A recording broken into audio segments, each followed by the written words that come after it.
Yeah, record it. Then they will issue it.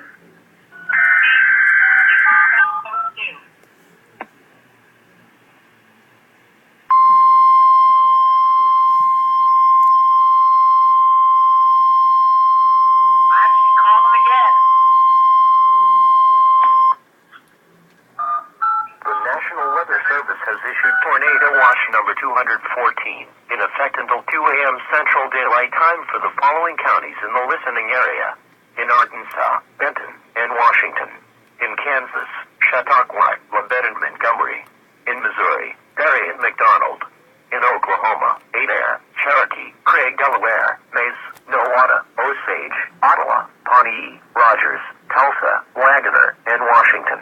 Tornadoes, hail up to tennis ball size, and wind gusts up to 75 miles an hour will be possible in and close to the watch area.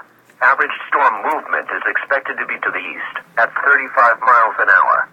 A tornado watch means conditions are favorable for severe weather in and close to the watch area. Persons in these areas should be alert for threatening weather conditions and listen to later statements and possible warnings.